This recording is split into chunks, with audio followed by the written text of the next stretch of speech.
Silk road है कि China से होते हुए जो ये ट्रेड जो है पूरे यूरोप और उधर जो पहुंचा है, तो ये एक विविधताओं धर्म के साथ में एक व्यापार का बहुत बड़ा मार्ग था। भारत की खोज ऑलरेडी थी, सड़क तो थी ही। साइरस अकमेडियन और रोमन एम्पायर के बाद इस रास्ते से कोई नहीं आया। ये सिल्क रोड पंजाब ਨੂੰ प्रभावित करेगा। पंजाब, हरियाणा और जो ये मुख्य जो फसलें हैं हमारी, जो एज ए ट्रेड जो बाहर जाएंगी, खाद्य पदार्थ आम लोगों लिए है कि कुछ बड़े लोगों वास्ते है। इससे देश में भुखमरी की हालत भी पैदा हो सकती है, क्योंकि इसके पीछे का जो खेल है वो भी हमें समझना होगा। अनपढ़ लोगों की फौज तैयार की जा रही है, मजदूरों की फौज तैयार की जा रही है। अंधविश्वास अभी देखो आपने कावड़ वगैरह, तो उनकी क्या है ना, वो पढ़ रहे नशे की तरफ जा रहे हैं। लैंड पूलिंग का बड़ा रौला पै रहा है, किसानों दी ज़मीनां लैंड पूलिंग के नाम ते लिया जा रही हैं।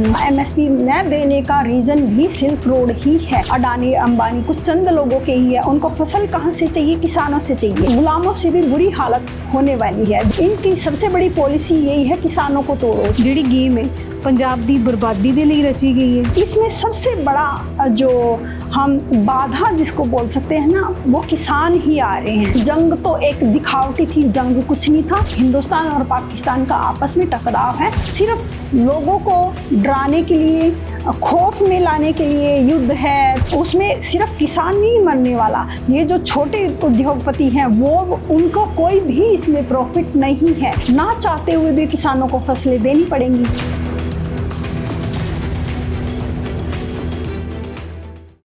सत श्री अकाल, सतलुज टीवी वेख रहे सारे दर्शकों का स्वागत है। मैं कमलजीत कौर लेके हाजिर हाँ खास पेशकश। साडी अज दी खास पेशकश दे विच असीं सिल्क रोड बारे गलबात करनी है। सिल्क रोड एक अजिहा रोड जो हमेशा तो खिच दा केंद्र रहा है। कहंदे ने कि इस रोड ने वपारियां दे बारे न्यारे कीते सी। इस रोड नूं वपारियां दे लई ही जिहड़ा रखिया गया सी, खोलिया गया सी, ते इहदा नाम भी वपारियां दे लई ही रखिया गया सी। विश्व दे खेतरां दे विचों, वड्डे वड्डे देशां दे विचों, चाइना तो लैके साइप्रस तक ते फिर भारत तक भी जिहड़ा यह रोड है वो चलदा रहा। पर कुछ समय बाद ये बंद हो गया क्योंकि इसकी साम संभाल उस तरीके नाल नहीं हो सकी, ते हुकूमतां या सरकारां या फिर जिहड़े राजे हुंदे सी, जिन्हां दीयां रियासतां हुंदियां सी, वो इसनूं पूरी तवज्जो नहीं दे सके। पर हुण मुड़ तो सिल्क रोड शुरू करन दी जिहड़ी गल है वो कीती जा रही है। पंजाब दे नाल भी इसका नाम जोड़िया जा रहा है कि पंजाब तक भी जिहड़ा सिल्क रोड है वो पहुँचेगा। इसके फायदे गिनवाए जा रहे हैं। पर जे सिल्क रोड दी कहानी की कहती है, परदे दे पिछे कई इहो जिहियां गल्लां ने जिहड़ियां जाननियां बहुत जरूरी ने। जिथे फायदे गिनवाए जा रहे होण उत्थे तत्थां दे आधार ते गलबात करनी बहुत जरूरी हुंदी है कि पंजाब, भारत जिसका नाम बार बार लिया जा रहा है फायदे दे लई, वो किस तरीके दे फायदे होणगे या किस तरीके नाल पंजाब नूं प्रभावित करनगे। सो अज असीं इस दे बारे गलबात करांगे। साडे नाल एडवोकेट पूनम आर्या ने, इन्हां दे नाल गलबात करदे हां। पूनम आर्या जी, बहुत बहुत स्वागत है। सत श्री अकाल। सब तो पहला तो सिल्क रोड के बारे जानना चाहांगे। बहुत चर्चा चल रही है सिल्क रोड की, नाम ही बड़ा लुभावना है। सिल्क का कपड़ा किसी वेले बहुत महंगा हुंदा सी ते उसे दे आधार दे उत्ते जिहड़ा इसका नाम है वो रखा गया। सब तो पहला तो ये जानना चाहांगे सिल्क रोड है कि? सिल्क रोड फारसी साम्राज्य जब था प्राचीन काल में, तो उस टाइम पे जो उनका जो क्षेत्र था बहुत विशाल था। अचमेडियन 500 ईडी से 330 ईडी तक जो था, तो उसमें जो है पूरे विश्व के जो काफ़ी विशाल क्षेत्र था, जिसको आपस में विविधताओं में को और उनको जोड़ने के लिए जो एक रोड जो स्टार्ट किया गया था वो ये रोड था। और जो विश्व विजेता जो कौम जाट है, उन्हीं के आगे साइरस किंग, उन्होंने अकमेडियन साम्राज्य की स्थापना की थी। अकमेडियन, तब उन्होंने ही इस सिल्क रोड को आगे पूरे इधर चाइना से ईरान, इराक और इधर होते हुए यूरोप तक वो लेके गए थे। तो इसमें जो है सिल्क का ही जो ये रोड था, इसमें सिल्क नाम, रोड का जो नाम सिल्क आने के पीछे की स्टोरी क्या है? उस टाइम पे जब सिल्क का उत्पादन हुआ था चाइना में, वो एक सबसे महंगी वस्त्र जो था, महंगा कपड़ा था, जिसके लिए पूरे विश्व में मारामारी सी ही थी एक तरह से, कि भी हमें हर वर्ल्ड में हर देश उसको अपने उसमें लाना चाह रहा था। बट उसकी जो टेक्नोलॉजी थी वो काफ़ी सालों तक उसको छुपाया भी गया था, और जिसके लिए काफ़ी कई बार युद्ध भी हुए हैं इस सिल्क की वजह से, सिल्क की वजह से।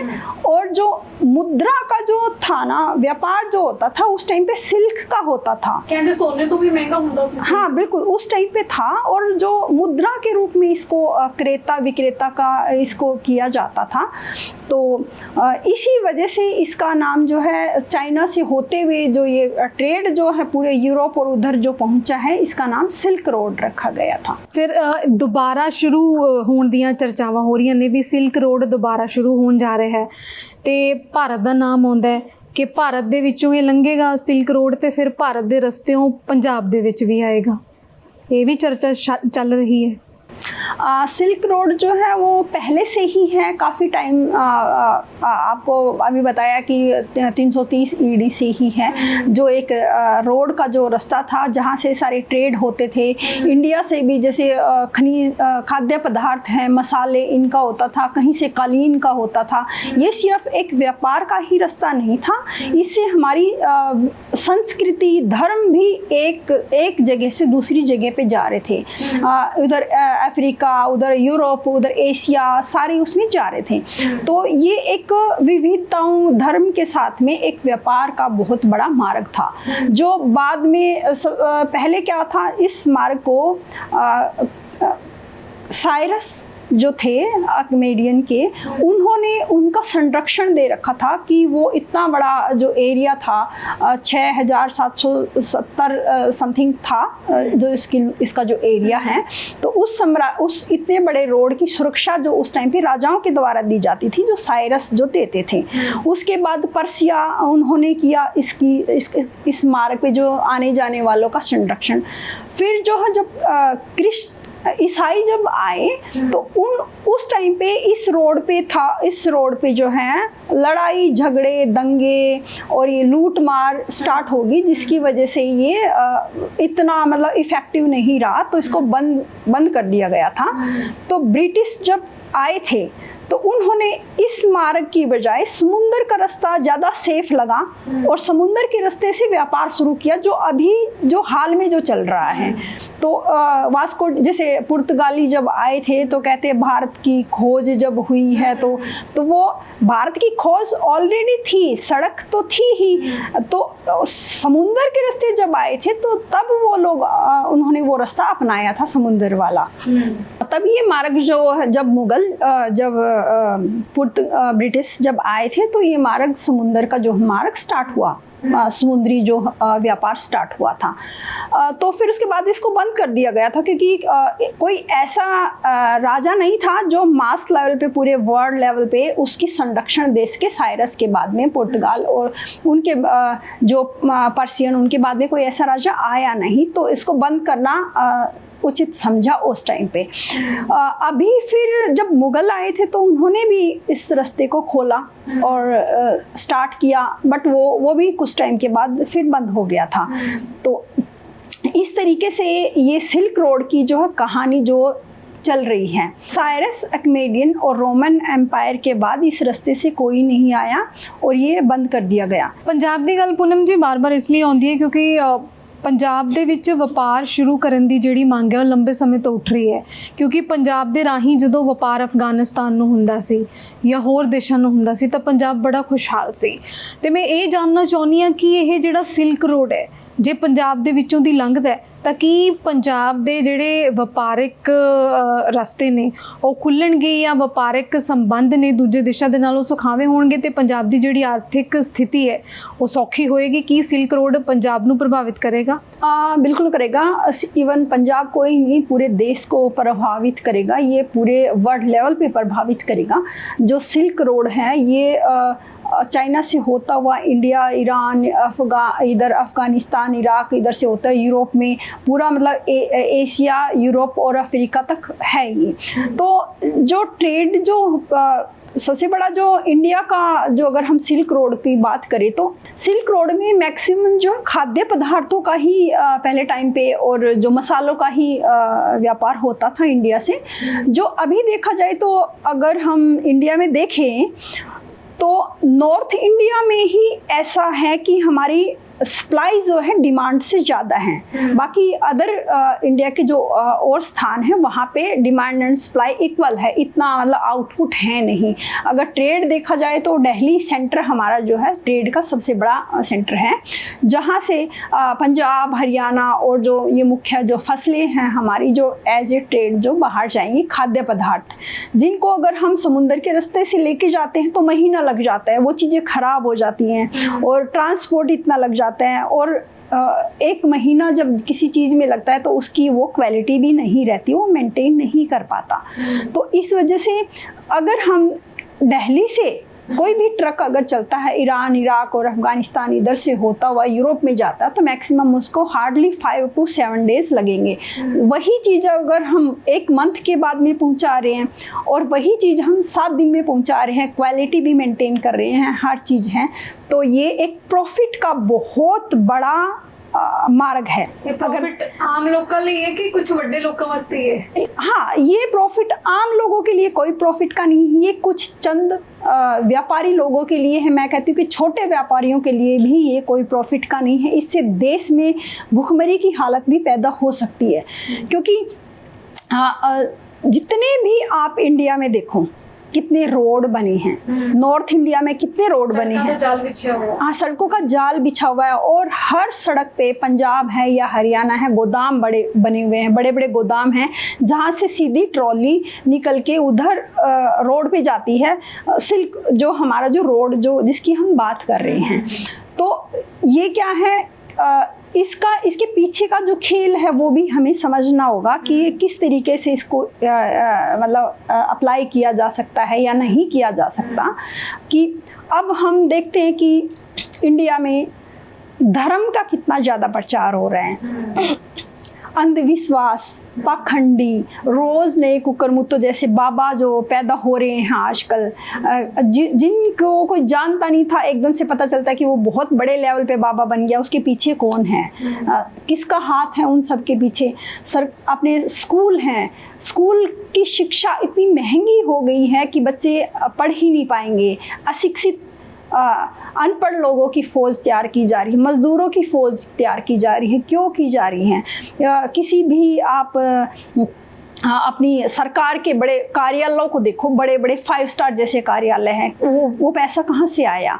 हमारे आम लोगों का, आम जनता का पैसा ही तो है वो। उनके पास दिखाएं तो सोर्स ऑफ इनकम मतलब उनका क्या है, वो कैसे एकदम से इतने बड़े लेवल, जो हमारा जो टैक्सेस का पैसा हमारे बच्चों पे, हमारे बच्चों के भविष्य पे लगना था, वो कार्यालयों पे लग रहा है। और स्कूल गिर रहे हैं, बच्चे मर रहे हैं, एजुकेशन नहीं है। उसके पीछे यही रोड ही कारण है कि बच्चों को शिक्षित मत करो। जब अगर शिक्षित होगा, विचार आएंगे और वो विद्रोही बनेगा और अपने हक के प्रति जागरूक बनेगा, क्रांति आएगी। ये रोड किवें बच्चों की मानसिकता या शिक्षा ਨੂੰ रोक सकता है?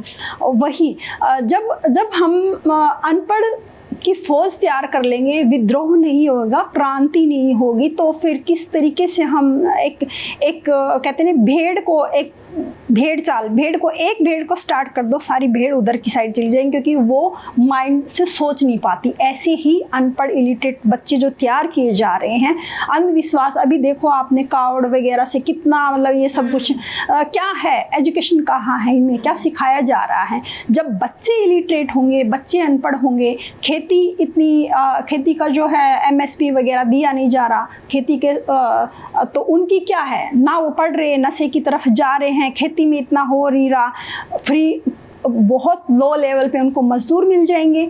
और सबसे बड़ा रीजन है खेती को हड़पना। खेती तभी हड़पी जा सकती है, ज़मीन तभी ली जा सकती है जब उनके बच्चे इस लायक ना हो, उसको एजुकेशन से दरकिनार कर दो, ताकि चारों तरफ से जो एक चक्रव्यूह जो रचा जा रहा है उसी रणनीति के तਹਿਤ किया जा ਜ਼ਮੀਨ रहा ਤਾਂ है। ਵੈਸੇ ਹੀ ਕਿਸਾਨਾਂ ਦੀ ਬਹੁਤ ਵੱਡੇ ਸੜਕੀ ਜਾਲਾਂ ਦੇ ਵਿੱਚ ਫਸ ਗਈ ਹੈ ਜਾਂ ਵੱਡੀਆਂ ਅਰਬਨ ਕਲੋਨੀਆਂ ਦੇ ਵਿੱਚ ਫਸ ਗਈ ਹੈ। ਹਾਲ ਹੀ 'ਚ ਪੰਜਾਬ ਦੇ ਵਿੱਚ ਲੈਂਡ ਪੂਲਿੰਗ ਦਾ ਬੜਾ ਰੌਲਾ ਪੈ ਰਿਹਾ ਹੈ। ਕਿਸਾਨਾਂ ਦੀਆਂ ਜ਼ਮੀਨਾਂ ਲੈਂਡ ਪੂਲਿੰਗ ਦੇ ਨਾਮ ਤੇ ਲਈਆਂ ਜਾ ਰਹੀਆਂ ਨੇ। ਉਹੀ ਜਦੋਂ ਸੜਕਾਂ ਤੇ ਜਾਲ ਵਿਛਾਏ ਗਏ ਸੀ ਉਦੋਂ ਵੀ ਬਹੁਤ ਸਾਰੇ ਕਿਸਾਨਾਂ ਦੀਆਂ ਜ਼ਮੀਨਾਂ ਭਾਰਤਮਾਲਾ ਵਰਗੇ प्रोजेक्ट के अंडर आई सी। अब MSP नहीं दी जा रही। क्यों नहीं दी जा रही? क्योंकि उनको अगर सही रेट में उनको अगर उनसे फसल ली जाएगी तो सिल्क रोड का मीनिंग ही क्या रह गया, ट्रेड का मीनिंग ही क्या रह गया। सबसे बड़ा MSP न देने का रीज़न भी सिल्क रोड ही है। सिल्क रोड जब स्टार्ट होगा ट्रेड स्टार्ट होगा। ट्रेड स्टार्ट करने के लिए किसके हैं? जितने भी गोदाम बने हैं किसके हैं? कुछ चंद लोगों के, अडानी अंबानी कुछ चंद लोगों के ही है। उनको फसल कहाँ से चाहिए? किसानों से चाहिए, इतने मास लेवल पे चाहिए। लेकिन उनको वैल्यू वो नहीं देनी, प्राइस वो नहीं देनी, MSP वो नहीं देनी। अगर वो देंगे तो फिर प्रॉफिट नहीं हो पाएगा। बहुत लो लेवल पे उनको उनसे फसल लेके उनको ट्रेड से यूरोप और बाहर इस सिल्क रोड के द्वारा करनी है।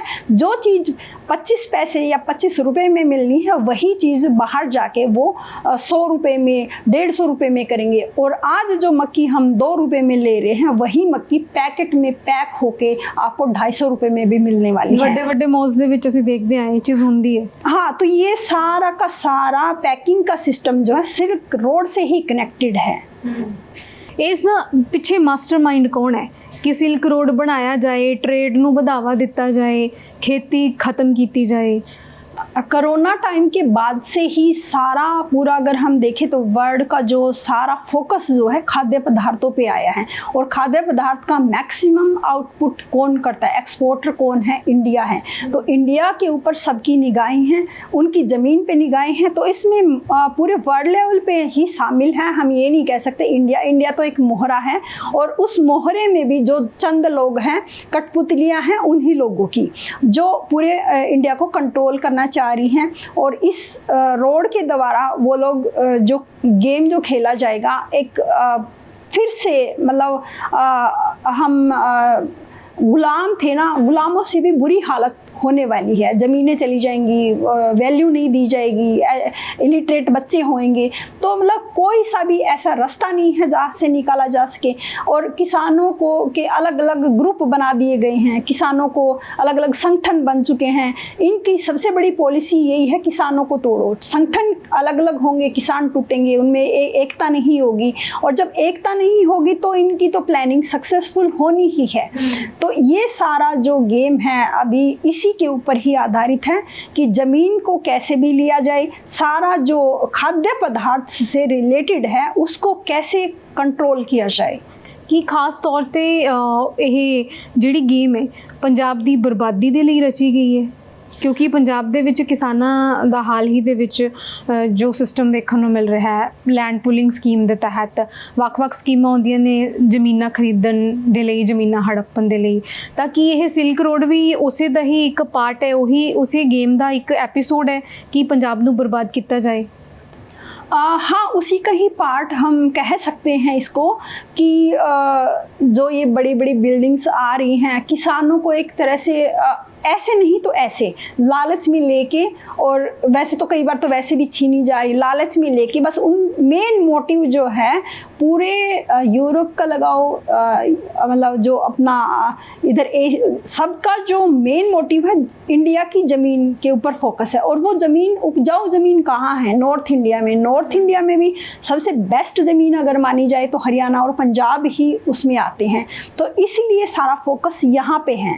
और इसमें सबसे बड़ा जो हम बाधा जिसको बोल सकते हैं ना, वो किसान ही आ रहे हैं। और उस बाधा को कुचलने के लिए, उस चीज़ को कुचलने के लिए इन्होंने ये सारी रणनीति MSP, इलिटरेसी और संगठन किसान और ये सब इन्होंने किया है। क्योंकि आपस में नीचे से ही किसान, इनके साथ में भी कई जो ग्रुप हैं जो मिले हुए हैं, जो इस प्लान को सक्सेसफुल बनाने में लगे हुए हैं। ਵਿਸ਼ਵ ਪੱਧਰ ਤੇ ਗੱਲ ਕਰੀਏ ਤਾਂ ਵਿਸ਼ਵ ਪੱਧਰ ਤੇ ਸਿਲਕ ਰੋਡ ਨੂੰ ਲੈ ਕੇ ਜਿਵੇਂ ਤੁਸੀਂ ਪਹਿਲਾਂ ਜ਼ਿਕਰ ਕੀਤਾ ਸੀ ਕਿ ਚਾਈਨਾ ਤੋਂ ਹੁੰਦਾ ਹੋਇਆ ਪੁਰਤਗਾਲ ਹੈ ਨਾ, ਵੀਅਤਨਾਮ ਵਰਗੇ ਦੇਸ਼, ਸਾਈਪਰਸ ਵਰਗੇ ਦੇਸ਼ ਕਈਆਂ ਤੋਂ ਲੰਘਦਾ ਸੀ। ਕੀ ਰੋਡ ਮੈਪ ਉਹੀ ਹੈ या बदलिया गया है? नहीं, ये सारा रोड मैप वही है और इसमें इंटरेस्टेड यूएसए भी है, इसमें इंटरेस्टेड चाइना भी है, क्योंकि सबके इसके अंदर शेयर हैं। ये नहीं कह सकते हम इंडिया ही इसमें, इंडिया तो एक छोटा सा उसका पार्ट जो उस रास्ते में से गुजरते हुए लगता है। तो इधर से पाकिस्तान अफगानिस्तान से होते हुए जो ये ईरान इराक वगैरह जो झगड़े हो रहे हैं, युद्ध हो रहे हैं, तो सारा का सारा गेम ये ट्रेड से रिलेटेड ही है। ਕਿ ਭਾਰਤ ਪਾਕਿਸਤਾਨ ਦੀ ਜਿਸ ਨੂੰ ਜੰਗ ਦਾ ਨਾਮ ਦਿੱਤਾ ਗਿਆ ਸੀ ਹਾਲ ਹੀ ਦੇ ਵਿੱਚ, ਉਹਦਾ ਵੀ ਬੜਾ ਰਾਮ ਰੌਲਾ ਰਿਹਾ ਨੈਸ਼ਨਲ ਟੀਵੀ ਦੇ ਉੱਤੇ, ਨੈਸ਼ਨਲ ਮੀਡੀਆ ਦੇ ਉੱਤੇ, ਕਿ ਉਹ ਵੀ ਇਸੇ ਦਾ ਇੱਕ ਪਾਰਟ ਸੀ जो भारत पाकिस्तान की जंग दिखाई गई सी। हाँ, ये सिल्क रोड का ही एक पार्ट हम इसको कह सकते हैं, क्योंकि जंग तो एक दिखावटी थी, जंग कुछ नहीं था। लोगों के अंदर खौफ पैदा करना कि युद्ध से अच्छा भाईचारा है, क्योंकि अगर हम डायरेक्ट वो रोड ओपन नहीं कर सकते कि हिंदुस्तान और पाकिस्तान का आपस में टकराव है, उस टकराव को, उस सड़क को निकालने में इनको बहुत बड़ा एक बाधा का सामना करना पड़ रहा था, जिसको दूर करने के लिए इन्होंने ये युद्ध का थोड़ा गेम, जो मैं कह सकती हूँ कि खेला गया है, कि एक्चुअल में तो कोई युद्ध था ही नहीं, सिर्फ लोगों को डराने के लिए, खौफ में लाने के लिए युद्ध है, तो ताकि लोग डरे, युद्ध से मनाही करें इस चीज़ के लिए, और वो ईज़िली इस चीज़ के लिए तैयार, भाईचारे के लिए, भाईचारे का संदेश देके आसानी से इस रास्ते के लिए तैयार हो जाए कि आपको ट्रेड किया जाएगा, आपके लिए अच्छा होगा, आपकी कंट्री के लिए अच्छा होगा। पाकिस्तान में आप देख सकते हो कितनी भूखमरी है, नेचुरल सी बात है, युद्ध से वो डरेंगे, और भूखमरी की हालत में उनको क्या चाहिए? व्यापार ही तो चाहिए, बट उस व्यापार का फ़ायदा किसको है? सिर्फ जो उच्च उद्योगपति हैं, उसमें सिर्फ किसान नहीं मरने वाला, ये जो छोटे उद्योगपति हैं वो, उनको कोई भी इसमें प्रॉफिट नहीं है। वो अभी उनको लगता है कि किसान आज आंदोलन कर रहा है, किसान ये कर रहा है, आज वो उनके साथ नहीं है, लेकिन तब जब सिल्क रोड ओपन हो जाएगा तब उनके लिए बहुत बड़ी मुसीबत वो साबित होगा, क्योंकि वो बिल्कुल ख़त्म हो जाएंगे। ओपन होने च किन्नी क देर लगेगी ते किन्नी क देर ਜਿਹੜੇ ਸਰਕਾਰ ਦੇ ਜਿਹੜੇ ਮਨਸੂਬੇ ਨੇ ਉਹ ਪੂਰ ਚੜਨਗੇ? किन्नी क देर है इन्हां चीज़ां दे विच? देखो, तैयारी तो बहुत पहले से चल रही है, लगने को देखो अभी युद्ध का भी इन्होंने किया, तो जहाँ जहाँ से इस रास्ते में आगे ईरान का, अफगानिस्तान, जहाँ जहाँ पे जिस एरिया में इस रास्ते में जो चीज़ें आती जा रही हैं, वहीं पे वो सारी चीज़ें, चाहे आप युद्ध समझ सकते हो या फिर कोई भी ऐसी सिचुएशन ला के उस चीज़ को तैयार किया जा रहा है, और मे भी हो सकता है जल्दी हो भी जाए। पर भारत पाकिस्तान की गल करिए तो एक समय ਦੇ ਵਿੱਚ बहुत ਵੱਡਾ ਵਪਾਰ ਹੁੰਦਾ ਸੀ, ਕਰੋੜਾਂ ਦਾ ਵਪਾਰ ਇੱਕ ਦਿਨ ਦੇ ਵਿੱਚ ਹੁੰਦਾ ਸੀਗਾ। ਪਰ ਜਦੋਂ ਹਾਲਾਤ ਨਾਸਾਜ਼ ਹੋਏ ਦੋਵਾਂ ਮੁਲਕਾਂ ਦੇ ਵਿੱਚ, ਸਮਝੌਤਾ ਐਕਸਪ੍ਰੈਸ ਵੀ ਬੰਦ ਹੋ ਗਈ, ਵਪਾਰਕ ਰਸਤੇ ਵੀ ਬੰਦ ਹੋ ਗਏ। ਹਾਲਾਂਕਿ ਜਿਹਨੂੰ ਜੰਗ ਦਾ ਨਾਮ ਦਿੱਤਾ ਗਿਆ ਸੀ, ਉਸ ਦੌਰਾਨ ਵੀ 150 ਟਰੱਕ ਅਟਾਰੀ ਵਾਹਗਾ ਬਾਰਡਰ ਤੇ ਫਸੇ ਰਹੇ। ਹਾਲਾਂਕਿ ਕੁਝ ਸਮੇਂ ਬਾਅਦ ਉਹਨਾਂ ਨੂੰ ਆਉਣ ਦੀ ਇਜਾਜ਼ਤ ਜਿਹੜੀ ਹੈ ਦੇ ਦਿੱਤੀ ਗਈ। ਇਸ ਦਾ ਪ੍ਰਭਾਵ ਵਪਾਰ ਤੇ ਵੀ ਪਿਆ। ਫਿਰ ਇਹਨਾਂ ਹਾਲਾਤਾਂ ਦੇ ਵਿੱਚ ਜਿੱਥੇ ਭਾਰਤ ਸਰਕਾਰ ਪ੍ਰਚਾਰ ਕਰਦੀ ਹੋਵੇ ਕਿ ਪਾਕਿਸਤਾਨ ਸਾਡਾ ਸਭ ਤੋਂ ਵੱਡਾ ਦੁਸ਼ਮਣ ਹੈ, ਤਾਂ ਪਾਕਿਸਤਾਨ ਦੇ ਰਾਹੀਂ ਅਫਗਾਨਿਸਤਾਨ ਨੂੰ ਵਪਾਰ, ਮਤਲਬ ਬੜੇ ਸਾਰੇ ਰਸਤੇ ਦੇ ਵਿੱਚ ਅੜਚਣਾਂ ਵੀ ਹੋਣਗੀਆਂ, ਕਿਉਂਕਿ ਬਹੁਤ ਸਾਰੇ ਦੇਸ਼ ਨੇ ਜਿਨ੍ਹਾਂ ਦੀ ਆਪਸ 'ਚ ਨਹੀਂ ਬਣਦੀ। ਫੋਰ ਐਗਜ਼ਾਮਪਲ ਭਾਰਤ ਪਾਕਿਸਤਾਨ ਹੈ ਨਾ, ਜਿਨ੍ਹਾਂ ਦੇਸ਼ਾਂ ਦੇ ਵਿੱਚੋਂ ਸਿਲਕ ਰੋਡ ਲੰਘਦਾ ਹੈ, ਜ਼ਰੂਰੀ ਤਾਂ ਨਹੀਂ ਦੋਨੋं ਮੁਲਕਾਂ ਦੀ ਆਪਸ 'ਚ ਬਣਦੀ ਹੋਏ। ਫਿਰ ਉਹ ਮਨਸੂਬੇ ਕਿਵੇਂ ਪੂਰੇ ਹੋਣਗੇ? तो उन्हीं मंसूबों को पूरा करने के लिए ही तो यूएसए और ये जो जितने भी जिनके शेयर हैं, चाहे वो चाइना है, ये जितने और कंट्री हैं, वो इसमें इन्वॉल्व है ना।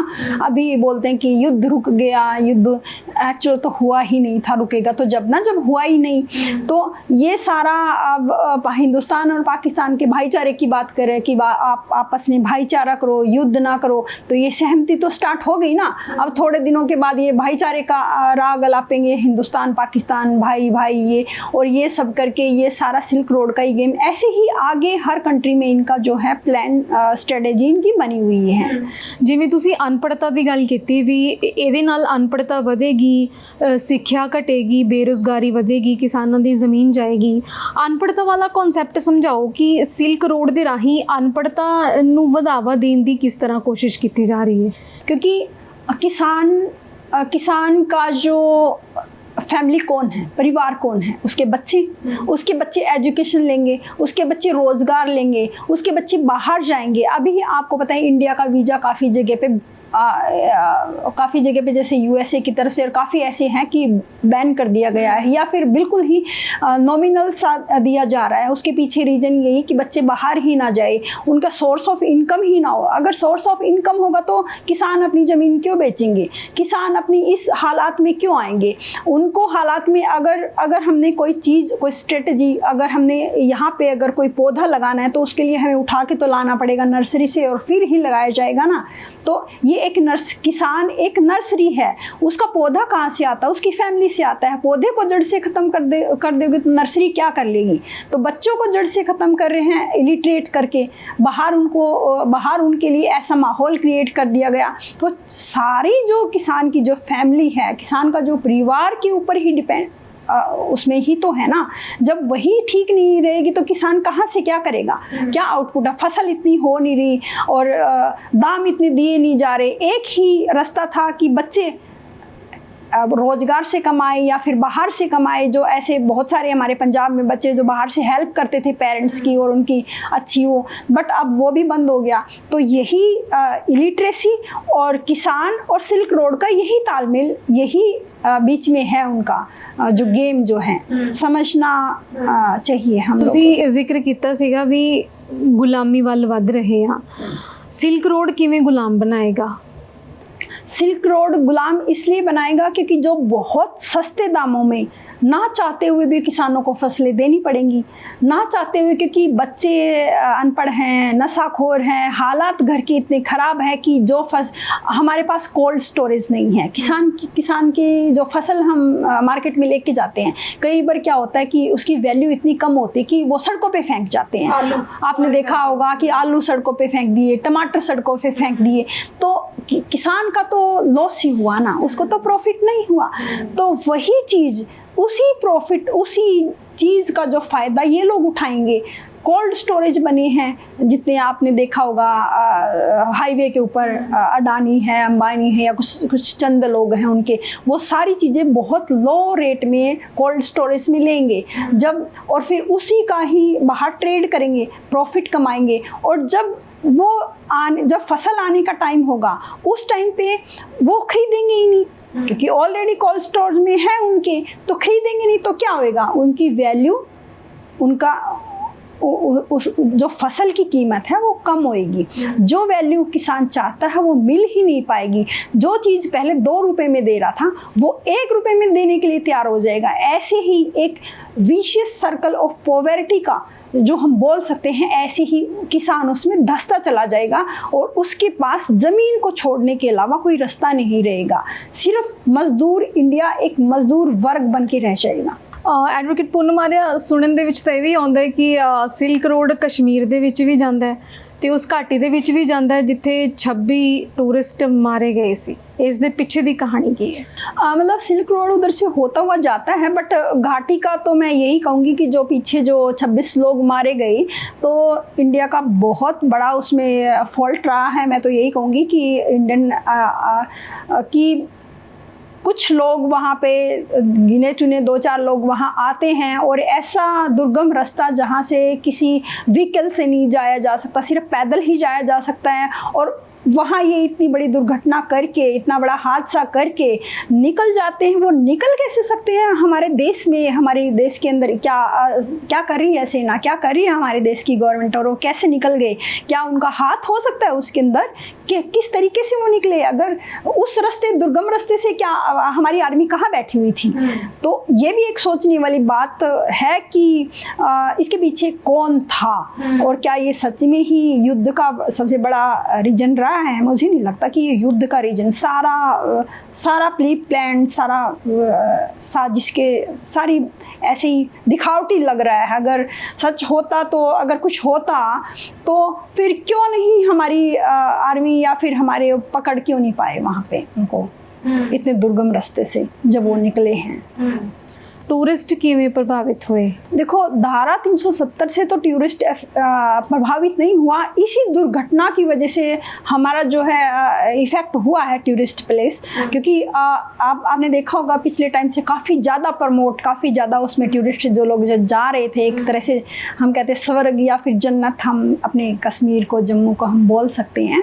तो उसमें ऐसा हादसा होना नेचुरल सी बात है, टूरिस्ट तो इफ़ेक्ट होगा।